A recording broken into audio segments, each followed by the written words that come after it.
नमस्कार सबैजनालाई। आजको यो भिडियोमा हामीले NOC कसरी अप्लाई गर्ने। अब NOC भनेको के हो भन्दाखेरि नो अब्जेक्सन सर्टिफिकेट हो। यो चाहिँ मिनिस्ट्री अफ एजुकेसनले इस्यु गर्छ। यदि हजुरहरू अब्रोड स्टडीको लागि जाने हुनुहुन्छ, कुनै पनि country, Japan, Australia, Canada, UK, USA, America, कुनै पनि अथवा युरोपदेखि लिएर कुनै पनि कन्ट्री अब्रोड स्टडीको लागि जाँदै हुनुहुन्छ र हजुरहरूले कलेजलाई फी पठाउनु पर्ने छ, पे गर्नुपर्ने छ भने, अथवा स्कलरसिपमा जाँदै हुनुहुन्छ भने पनि NOC आवश्यकता हुन्छ। त्यही भएर आजको यो भिडियोमा हामीले NOC कसरी एप्लाई गर्ने भन्ने चिज सिक्न गइरहेका छौँ। भिडियोलाई अन्तिमसम्म हेर्नु होला। हजुरहरूले आफ्नो मोबाइल या कम्प्युटरमा गएर गुगलमा NOC भनेर हान्नुभयो भने पहिलो लिङ्क खुल्छ, नो अब्जेक्सन सर्टिफिकेट भनेर मिनिस्ट्री अफ एजुकेसनको वेबसाइट खुल्छ। त्यसमा क्लिक गर्नु होला र त्यसमा क्लिक गरिसकेपछि चाहिँ यस्तो सूचना चाहिँ डिस्प्ले हुन्छ। यो सूचनालाई ओके गर्नु होला र हामीसँग अकाउन्ट पहिल्यै छ भने लगइन गर्दा हुन्छ। अब अकाउन्ट छैन, फर्स्ट टाइम गर्दै हुनुहुन्छ भने यहाँ आफ्नो मोबाइल नम्बर हान्नुपर्ने हुन्छ। मोबाइल नम्बर हानिसकेपछि OTP आउँछ। नो अब्जेक्सन सर्टिफिकेटको उताबाट हजुरको मोबाइलमा चाहिँ OTP आउँछ। त्यो OTP हामीले हान्नुपर्ने हुन्छ। यसमा आफ्नो मोबाइल नम्बर हान्नु होला।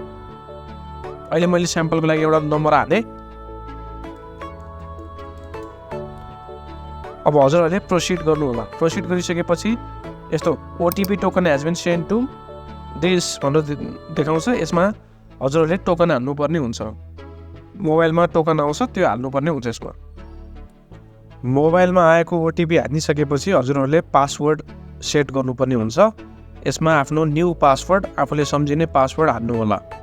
पासवर्ड हानिसकेपछि दुवै माथि पनि तल पनि पासवर्ड हानिसकेपछि सबमिटमा क्लिक गर्नु होला। यस्तो इमेल माग्छ। यसमा आफ्नो जिमेल ID हाल्नु होला।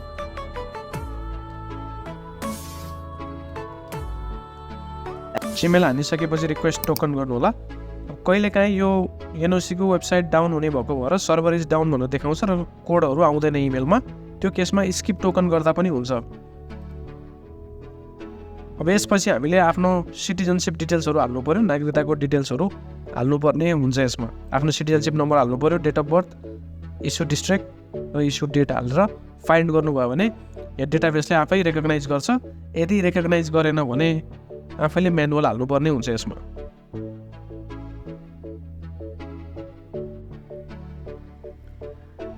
अब हजुरहरूले सबै आफ्नो सिटिजनसिप डिटेल्सहरू हालिसकेपछि यसमा चाहिँ सिटिजनसिप अपलोड गर्नुपर्ने हुन्छ। सिटिजनसिपको फ्रन्ट र ब्याक दुइटै आउने एउटै फाइलमा बनाउनु पर्ने हुन्छ र यो चाहिँ जनरली इमेज फाइल हामीले अपलोड गर्नुपर्छ। PDF फाइल चाहिँ अपलोड गर्न मिल्दैन। त्यही भएको हुनाले इमेज फाइल अपलोड गर्नु होला। अगाडि पछाडि दुइटै आउने गरेको र अपलोड योर करेन्ट फोटो भनेछ। हजुरले फोटो पनि अपलोड गर्नुपर्ने हुन्छ। आफ्नो पासपोर्ट साइजको डिजिटल फोटो बनाउनु होला र हाल्नु होला। यो सबै हालिसकेपछि डिटेल्सहरू यो हालिसकेपछि कन्फर्म गर्नु होला। कन्फर्म गरिसकेपछि यहाँ पासपोर्टको डिटेल्सहरू हामीले फेरि भर्नुपर्ने हुन्छ। यदि हजुरहरूको पासपोर्ट छ भने पासपोर्टको डिटेल्सहरू भर्नु होला।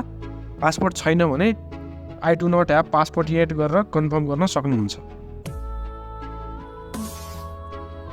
आफ्नो पासपोर्ट नम्बर र डेट अफ बर्थ हालिसकेपछि पासपोर्ट स्क्यान कपी हजुरको अपलोड गर्नु होला। पासपोर्ट स्क्यान गरिसकेपछि कन्फर्ममा क्लिक गर्नुहोस्। कन्फर्ममा क्लिक गरिसकेपछि हाम्रो अकाउन्ट क्रिएट भयो। अब अकाउन्ट क्रिएट भइसकेपछि अब NOC एप्लाई गर्ने प्रक्रियामा हामी अगाडि बढ्दैछौँ। अब त्यसमा सबसे पहिला हजुरहरूले सिलेक्ट प्रिभियस एकाडेमिक कन्ट्री भनेको हजुरहरूले आफ्नो +2 अथवा ब्याचलर हो भने ब्याचलर अथवा +2 हो भने +2 कहाँबाट सक्नुभयो। अब जनरली प्रायः जसले नेपालबाटै सक्नुभएको हुन्छ। यदि कसैले इन्डिया अथवा अरू कन्ट्रीबाट गर्नुभएको छ भने अब्रोड गर्नुपर्ने हुन्छ। अब अहिले हामीले यहाँ नेपाल सिलेक्ट गर्छौँ। Select previous academic level. यदि अब हजुरले +2 अथवा A लेभल गर्नुभएको हो भने +2 A लेभल सिलेक्ट गर्नु होला, अथवा ब्याचलर मास्टर्स कुन लेभल हो त्यही लेभल सिलेक्ट गर्नु होला। अब हजुरहरूले म्यानेजमेन्टमा सक्नुभएको हो अथवा साइन्समा हो, ह्युमेनिटिज हो अथवा कुनै भोकेसनल ट्रेनिङ हो भने त्यही अनुसार सिलेक्ट गर्नु होला। र अहिले यहाँ नयाँ सिस्टम आएको छ। रजिस्ट्रेसन नम्बरहरू हजुरहरूले हालिदिनु भयो भने अटोमेटिक यहाँ रिजल्टहरू आउँछ।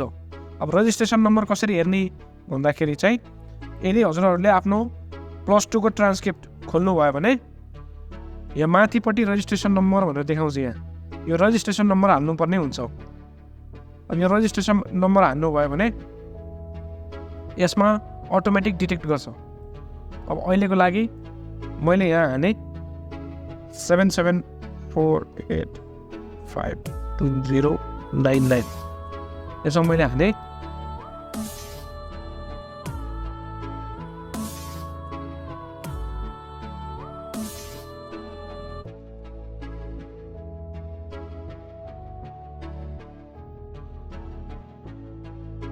र सर्च गऱ्यो भने अब यसले अटोमेटिक देखाउँछ र यहाँ हजुरहरूले भ्यू रिजल्ट गरेर आफ्नो रिजल्ट पनि हेर्न सक्नुहुन्छ।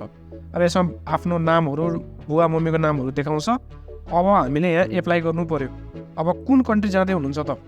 अब यदि हजुरहरू अस्ट्रेलिया, क्यानाडा, युके, अमेरिका अथवा कुनै पनि कन्ट्री जाँदै हुनुहुन्छ भने यहाँ हामीले हान्नुपर्ने हुन्छ। अहिले मैले जापानको लागि भर्दैछु, त्यही भएर मैले यसमा जापान हाने। हजुरहरूले अब आफ्नो कन्ट्री कुन कन्ट्री जाँदै हुनुहुन्छ त्यो कन्ट्री सिलेक्ट गर्नु पर्यो।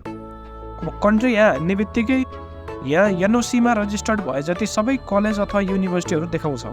अब हजुरहरूले आफ्नो कलेज अथवा युनिभर्सिटी यहाँ सर्च गर्न सक्नुहुन्छ। मैले अहिले यहाँ यो मेरो विद्यार्थीको कलेज मैले सर्च गरेँ र यहाँ अब जापानिज ल्याङ्ग्वेजको लागि जाँदै हुनुहुन्छ उहाँ, जापानिज ल्याङ्ग्वेज र 15 मन्थ्स जापानिज ल्याङ्ग्वेज कोर्सको लागि जाँदै हुनुहुन्छ। अब यहाँ हामीले आफ्नो डकुमेन्ट्सहरू अपलोड गर्नुपर्ने हुन्छ। ट्रान्सक्रिप्ट, एकाडेमिक डकुमेन्ट्स अपलोड गर्नु पर्यो। अब जापानबाट सिओई रिसिभ भएको छ अथवा अस्ट्रेलियाबाट अफर लेटर अथवा अमेरिकाबाट I-20 आएको छ भने यसमा अपलोड गर्नु पर्यो। यदि पहिला पनि एनओसी लिइसक्नु भएको छ भने र त्यो पुरानो एनओसी हजुरसँग छ भने यहाँ अपलोड गर्नुपर्ने हुन्छ।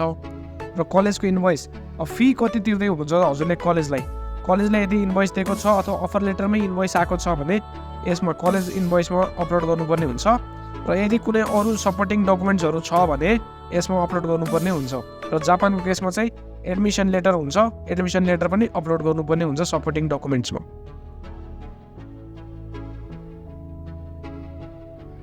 यसरी सबै अपलोड गरिसकेपछि हजुरहरूले आफैले गर्दै हुन्छ भने सेल्फ गर्नु होला र यसमा आई हियरबाई एक्नोलेज गरिसकेपछि कन्फर्म गर्नु होला। अब यहाँ आफ्नो डिटेल्सहरू सबै एकचोटि फेरि रिभ्यू गर्न मिल्छ। सबै डिटेल्सहरू आफ्नो ध्यान दिएर रिभ्यू गर्नु होला र सबै चिज ठिक छ, आफ्नो कलेजको डिटेल्सहरू ठिक छ भने र सबै अपलोड गरेको डकुमेन्ट्सहरू पनि ठिक छ भने प्रोसिड गर्नु होला। यति भइसकेपछि हजुरहरूको एनओसी एप्लाई हुन्छ र यहाँ डाउनलोड फर्ममा क्लिक गर्नुभयो भने अपोइन्टमेन्ट लेटर डाउनलोड हुन्छ। अपोइन्टमेन्ट लेटर यस्तो अपोइन्टमेन्ट लेटर हुन्छ, यो हजुरहरूले एनओसी अफिसमा लिएर जानुपर्ने हुन्छ। यसलाई सेभ गर्नु होला, आफ्नो सेभ गरेर प्रिन्ट गरेर लिएर जानु होला। यसरी हजुरहरूले एनओसी एप्लाई गर्न सक्नुहुन्छ। र आफूले एनओसी एप्लाई गरिसकेपछि अब हेर्नु पर्यो भने एनओसीको स्ट्याटस के छ त, एप्रुभ भयो कि भएन भनेर हेर्नु पर्यो भने माई एनओसी भन्ने अप्सन छ। यो माई एनओसीमा गएर क्लिक गर्नुभयो भने यसमा देखाउँछ हजुरहरूले एप्लाई गर्नुभएको एनओसी यसमा देखाउँछ। र अहिले यहाँ उताबाट हेर्नु भएको छैन, एनओसी अफिसरहरूले हेर्नु भएको छैन, त्यही भएर not seen waiting in verification भनेको छ। यदि भेरिफाई गर्नुभयो उताबाट अफिसबाट भेरिफाई भयो भने हजुरहरूलाई यहाँ पेमेन्टको लागि रिसिट आउँछ।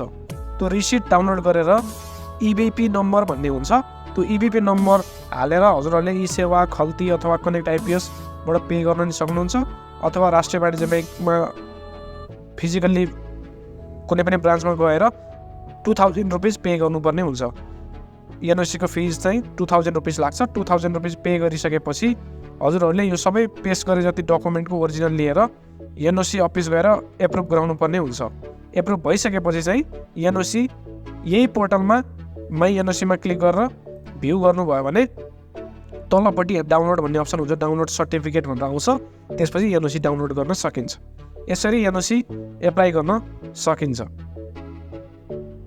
यदि तपाईँहरूलाई यो भिडियो मन पर्यो भने सब्सक्राइब गर्न नभुल्नु होला च्यानललाई, र केही जिज्ञासा छ, केही इस्यु आयो भने कमेन्ट पनि गर्नु होला।